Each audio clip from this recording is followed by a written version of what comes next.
Hello everybody, कैसे हैं आप सभी। I hope you all are doing well in your studies. So आज मैं एसबीआई क्लर्क मेंस के रिजल्ट से संबंधित वीडियो जो लेकर के आई हूँ वो है एक्सपेक्टेड कट ऑफ और नॉर्मलाइजेशन के बारे में कि नॉर्मलाइजेशन का क्या रोल रहेगा और एक्सपेक्टेड कट ऑफ क्या हो सकती है। और ये वीडियो आज इसलिए है क्योंकि जैसे एसबीआई पीओ का मेंस का रिजल्ट आया उसके बाद बहुत सारे कैंडिडेट्स डर गए कि क्या मिनिमम क्वालिफाइंग मार्क्स चेंज नहीं होंगे या फिर कैसे क्या होगा, नॉर्मलाइजेशन में कहीं कम ज़्यादा मार्क्स तो नहीं हो जाएंगे, जिस शिफ्ट को बेनिफिट मिलना चाहिए वो शिफ्ट को बेनिफिट मिलेगा कि नहीं मिलेगा, क्या कैसे होगा। सो हर एक चीज़ के बारे में मैं बात करने जा रही हूँ और इससे आई थिंक कि आपका डाउट क्लियर हो जाएगा। लेकिन उससे पहले एक ज़रूरी बात मैं आप सभी को कह देती हूँ कि ये वीडियो मैं अपने सब्सक्राइबर्स जो मेरी वीडियो को देखते हैं मैं उनके लिए बना रही हूँ, जो वीडियोस मेरी पसंद करते हैं उन सभी के लिए बना रही हूँ। इसमें मुझे कुछ लोग ऐसे होते हैं जो कि सिर्फ और सिर्फ हर एक वीडियो में जा कर के, वो चाहे किसी का भी चैनल हो कुछ भी हो, वहाँ पर उनको बस नेगेटिव कमेंट ही करना होता है क्योंकि उनका काम ही यही होता है लोगों की वीडियोस पे नेगेटिव कमेंट करना। मुझे उस चीज़ से फ़र्क भी नहीं पड़ता है। तो चलिए स्टार्ट करते हैं वीडियो को। तो सबसे पहले मैं एक बार समझा देती हूँ नॉर्मलाइजेशन का फंडा कि नॉर्मलाइजेशन में स्टेट वाइज और कैटेगरी वाइज वैकेंसी देखी जाती है, shift wise exam difficulty level देखा जाता है और number of candidates appear for the exam in E shift देखा जाता है। तो अब आप सोचेंगे कि नॉर्मलाइजेशन फिर कौन सी शिफ्ट में होनी चाहिए, कैसे क्या होना चाहिए। देखिए मैं दो चीज़ें आपको बताती हूँ। अगर नॉर्मलाइजेशन होता है और नॉर्मलाइजेशन और मिनिमम क्वालिफाइंग मार्क्स आपस में कोरिलेट करेंगे, कैसे करेंगे, क्योंकि अगर मिनिमम क्वालिफाइंग मार्क्स जैसे कि जनरल कैटेगरी का मान लेते हैं 70 रखा जाता है अगर, तो क्या होगा कि बहुत से, मैं एक चीज़ आपको बता रही हूँ कि अलग अलग शिफ्ट्स में अलग अलग वेरिएशन देखा गया है, हर एक शिफ्ट में अलग वेरिएशन था, ठीक है। इजी डिफ़िकल्ट ऐसे लेवल्स देखे गए, बहुत ज़्यादा वेरिएशन ऐसे देखा गया। तो अब आप सोचेंगे कि नहीं हमारा ये डिफ़िकल्ट था, हमारा वो डिफ़िकल्ट था। तो मैं तीनों शिफ्ट की बात कर रही हूँ कि हर एक शिफ्ट में कुछ ना कुछ वेरिएशन किसी न किसी सेक्शन में देखा गया है। तो भले ही ओवरऑल मार्क्स आपके होते हैं लेकिन नॉर्मलाइजेशन सेक्शन वाइज ही होगा, ये मैं आपको समझा देती हूँ पहले। और मिनिमम क्वालिफाइंग मार्क्स अगर 70 रहता है तो आपके नॉर्मलाइजेशन में मार्क्स इंक्रीज होंगे, चाहे वह कोई सी भी शिफ्ट हो। किस लिए इंक्रीज होंगे, क्योंकि उनको अगर 70 मिनिमम क्वालिफाइंग मार्क्स रखना है तो भाई सिलेक्शन भी तो उनको करने हैं ना। ये थोड़ी है कि वो अगर 100 सीट्स हैं तो उनमें से सिर्फ 20 को ही सेलेक्ट करेंगे, बाकी 80 को नहीं सेलेक्ट करेंगे, ऐसा कुछ भी नहीं। और आप अगर एग्जाम्पल एसबीआई पीओ का ले रहे हो तो एसबीआई पीओ के बारे में मैं पहले भी बता चुकी हूँ कि अभी उसका फाइनल रिजल्ट नहीं आया है। उन्होंने जितने नंबर ऑफ कैंडिडेट्स लिए तो उन्होंने अपने अलग क्राइटेरिया कैसे लिए कैसे नहीं लिए, क्योंकि डिस्क्रिप्टिव न्यू था। हो सकता है कि बहुत सारे कैंडिडेट डिस्क्रिप्टिव ही ना लिख पाए हों, तो ऐसे में अगर डिस्क्रिप्टिव, तो इतना कॉम्प्रोमाइज़ तो नहीं करेंगे ना कि अगर किसी ने डिस्क्रिप्टिव नहीं लिखा है कि डिस्क्रिप्टिव में कमी है तो वो उसको पास कर देंगे, ऐसा नहीं होता है ना। आईबीपीएस पीओ में भी आप देखते हैं कि डिस्क्रिप्टिव की सेक्शनल कट ऑफ होती है और अगर डिस्क्रिप्टिव पास होता है तभी वो आपका डिस्क्रिप्टिव पास होगा, तो उसका भी सेक्शनल कट ऑफ होता है। तो ऐसे एसबीआई पीओ में भी है। तो चलिए एसबीआई पीओ की बात तो चलो मैंने एक एग्जांपल के लिए आपको बता दी कि उसको आप एसबीआई क्लर्क से रिलेट मत करिए। और अगर कट ऑफ की मैं बात करूं कि स्टेट वाइज कट ऑफ कौन सी स्टेट की क्या होगी, तो एक चीज़ मैं आपको बता देती हूँ कि जो भी डिफ़िकल्टी लेवल जैसे भी था, लेकिन उसके साथ में आपको अपने स्टेट की वैकेंसी भी देखनी है, ओके। क्योंकि बहुत से कैंडिडेट्स हैं जो ऐसे बोलते हैं कि इतना भी डिफ़िकल्ट नहीं था एग्ज़ाम की, कट ऑफ इतनी कम चली जाएगी। तो क्या आप अपने स्टेट्स का वैकेंसी भी देख रहे हैं कि वैकेंसी आपके स्टेट में कितनी है? ये तो आप देख नहीं रहे हो। आप क्या देख रहे हो कि बहुत, और एग्ज़ाम का लेवल मैं आपको बता देती हूँ कि एग्ज़ाम का लेवल आपका लास्ट ईयर जैसा भी मान लीजिए या फिर लास्ट ईयर से डिफ़िकल्ट मान लीजिए। ऐसा लास्ट ईयर से अगर आप सोच रहे होगे कि एग्ज़ाम इजी था तो लास्ट ईयर से एग्ज़ाम इजी बिल्कुल नहीं था। लास्ट ईयर जैसा मान सकते हैं या फिर लास्ट ईयर से डिफ़िकल्ट एग्ज़ाम मान सकते हैं। अलग अलग शिफ्ट की मैं बात कर रही हूँ क्योंकि कुछ शिफ्ट में हो सकता है कि लास्ट ईयर जैसा एग्ज़ाम आया हो, कुछ शिफ्ट में लास्ट ईयर से डिफ़िकल्ट, ऐसे शिफ्ट वाइज शिफ्ट एग्ज़ाम होते तो we can't predict like that ना। एक शिफ्ट होती तो एक बार ये भी सोचा जा सकता था कि लास्ट ईयर जैसा ही आया कि क्या कैसे आया, ठीक है।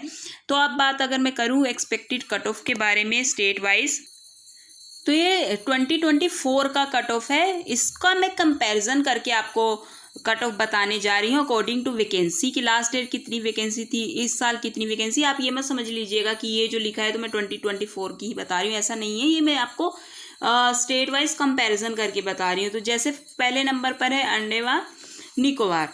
तो अगर इसकी मैं बात कर दूं कि अंडमान निकोबार में कितनी कट ऑफ जा सकती है, तो मैं आपको बता दूं लास्ट ईयर 20 वैकेंसी थी और इस लास्ट ईयर 20 वैकेंसी थी और इस साल 70 वैकेंसी है। तो इसकी कट ऑफ अगर मैं जाने और जो लास्ट ईयर मेंस की कट ऑफ गई थी जनरल कैटेगरी की, वो गई थी 74.75।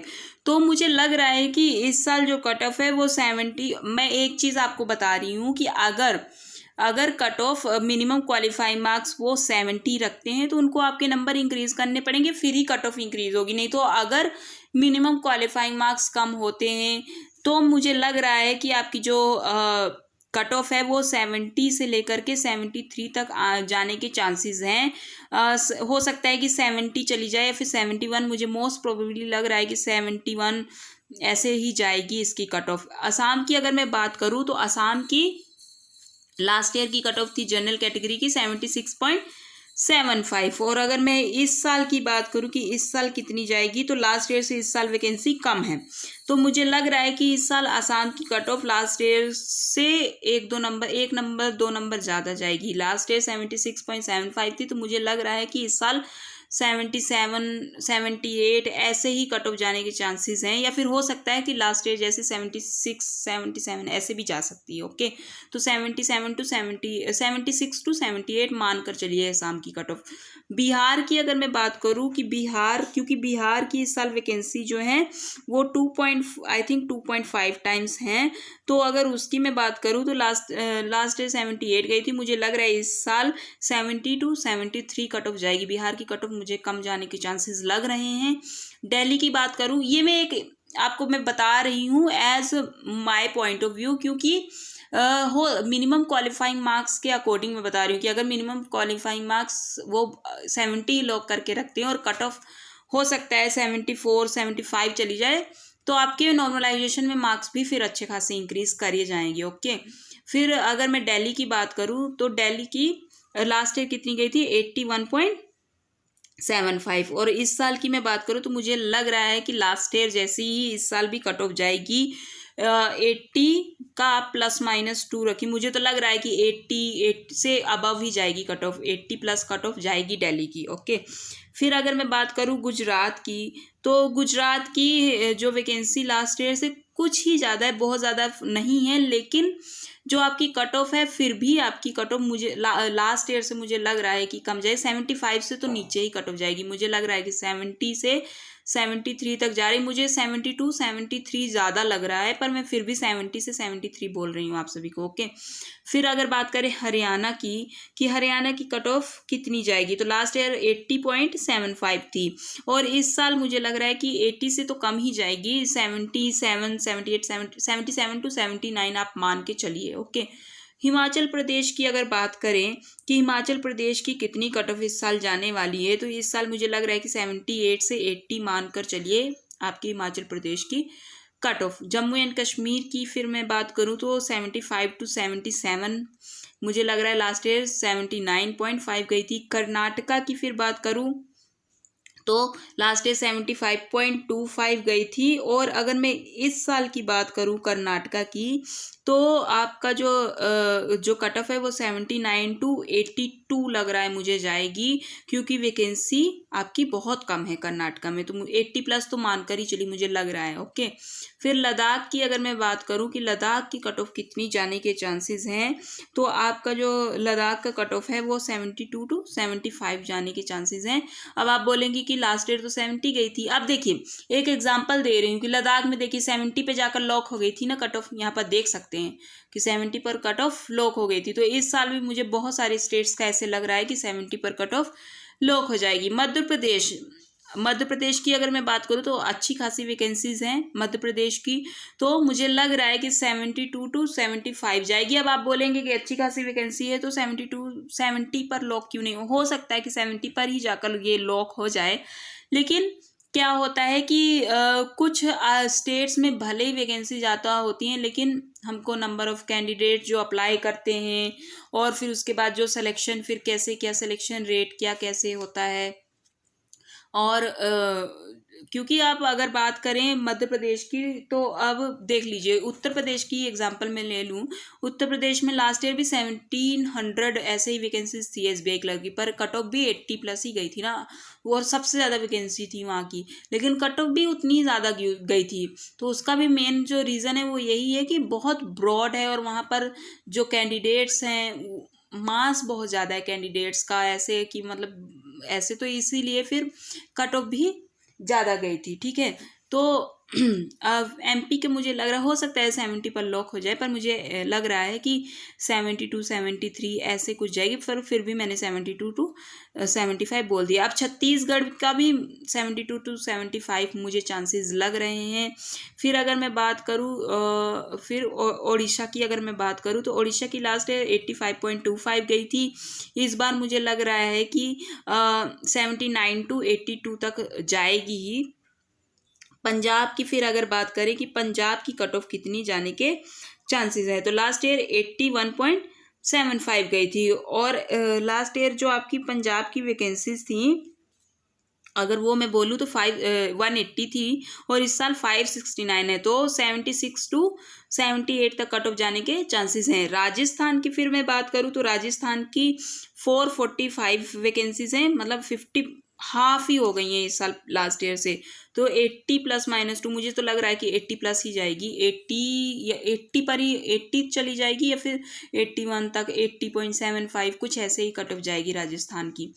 तमिलनाडु की अगर मैं बात करूँ, तो तमिलनाडु की जो कट ऑफ है वो 77 टू 80 मुझे लग रहा है कट ऑफ जाएगी, क्योंकि वैकेंसी भी लास्ट ईयर से ज़्यादा है। फिर तेलंगाना की अगर बात की जाए, तो तेलंगाना की वैकेंसी कम है, तो मुझे लग रहा है 80 प्लस -2 रहेगी कट ऑफ। त्रिपुरा की अगर बात करूँ कि त्रिपुरा की कितनी कट ऑफ जाएगी, तो त्रिपुरा की लास्ट ईयर 77.75 गई थी, और अगर इस साल की मैं बात करूं कि इस साल कितनी कट ऑफ जाएगी, तो आपकी मुझे लग रहा है कि 75 प्लस -2 आप मानकर चलिए त्रिपुरा की कट ऑफ। अब उत्तर प्रदेश, ठीक है, उत्तर प्रदेश में ज़्यादा वैकेंसीज इंक्रीज़ नहीं हुई हैं। उत्तर प्रदेश में 100 वैकेंसीज ही अप्रोक्सीमेटली इंक्रीज़ हुई हैं, तो मुझे लग रहा है कि उत्तर प्रदेश की जो कट ऑफ है वो 77 टू 79 जाएगी ही जाएगी। ये हो सकता है कि 78 प्लस मुझे जाने के चांसेस है, फिर भी मैंने 77 टू 79 बताया है। फिर अगर उत्तराखंड की बात करें, तो उत्तराखंड की जो कट ऑफ है वो लास्ट ईयर 80.75 थी, लेकिन इस साल वैकेंसी लास्ट ईयर से ज़्यादा है, तो मुझे लग रहा है कि 77 टू 79, मतलब 80 से कम जाएगी। आप मानकर चलिए कि उत्तराखंड की 80 से कम जाएगी, 75 टू 78 मान सकते हैं। वेस्ट बंगाल की बात करूँ अगर, कि वेस्ट बंगाल की कट ऑफ कितने जाने के चांसेस हैं, तो अब आप बोलेंगे कि वेस्ट बंगाल की वैकेंसी तो बहुत ज़्यादा है, तो कट ऑफ भी 70 जानी चाहिए, पर मैं ऐसा नहीं मानती हूँ। मुझे लग रहा है कि वेस्ट बंगाल की वैकेंसी भले ही ज़्यादा है, लेकिन 75 टू 78 तक कट ऑफ जाएगी ही जाएगी, ये मानकर आप चलिए, क्योंकि वेस्ट बंगाल और उड़ीसा दो ऐसी स्टेट्स हैं जहाँ पर भले वैकेंसी ज़्यादा हो, पर मतलब वहाँ पर ये बैंकिंग सेक्टर ये सब बहुत ज़्यादा ऐसे उनका जो एक कोर जॉब का एक होता है कि बैंकिंग सेक्टर है, जिस पे वो मन लगा, इतना जितना हम भी पढ़ाई नहीं करते वो लोग इतनी पढ़ाई करते हैं, और इसीलिए वहाँ की कट ऑफ इतनी ज़्यादा जाती है। तो अब मैंने बात कर ली वेस्ट बंगाल की। केरल की अगर मैं बात करूँ, तो केरल की कट ऑफ मुझे 74 से 76 लग रही है, कि 74 से 76 तक केरल की जाने के चांसेस हैं। झारखंड की मुझे लग रहा है 72 से 75 जाएगी, और छत्तीसगढ़ की मैंने पहले ही बता दी है 72 से 75 तक जाने के चांसेस हैं। ओके, और हाँ, आंध्र प्रदेश की भी मैं बता देती हूँ। आंध्र प्रदेश का लास्ट टाइम मैं बताना भूल गई थी, तो आंध्र प्रदेश की 77 से 80 जाने के चांसेस हैं। और अगर कोई स्टेट रह गई हो तो प्लीज़ कमेंट करिएगा, मैं उस स्टेट की भी बता दूंगी cut off. So I hope कि आप सभी को समझ में आया होगा। और रही बात नॉर्मलाइजेशन की, तो नॉर्मलाइजेशन में भी आपको अगर मार्क्स इंक्रीज होंगे, अगर मैं एक चीज़ बोल रही हूँ कि अगर वो सिलेक्शन ले मतलब वो अगर रिक्रूटमेंट आई है तो वो ऐसे तो नहीं करेंगे कि 14,000 वैकेंसीज हैं तो वो सिर्फ 2-3 हज़ार कैंडिडेट्स को ही ले लेंगे, ऐसा नहीं है। रिक्रूटमेंट आई है, उनको स्टाफ की ज़रूरत है, तो ऐसे में वो जो कैंडिडेट्स हैं उनका भी देखेंगे कि हाँ एग्ज़ाम लेवल टफ था तो नॉर्मलाइजेशन मार्क्स इंक्रीज होने के चांस हैं। रही बात रिज़ल्ट की कि रिज़ल्ट कब तक आता है, तो अब मानकर चलिए मुझे तो लग रहा है कि मई एंड तक में, मतलब अब ये जो वीक है इस वीक में तो आ ही जाना चाहिए, और नहीं आता है तो ये इट्स अप टू SBI कि क्या होता है क्या नहीं होता है। पर आगे की तैयारी जारी रखिए। All the best, best of luck to all of you, यही बोलना था मुझे, एंड थैंक यू ऑल।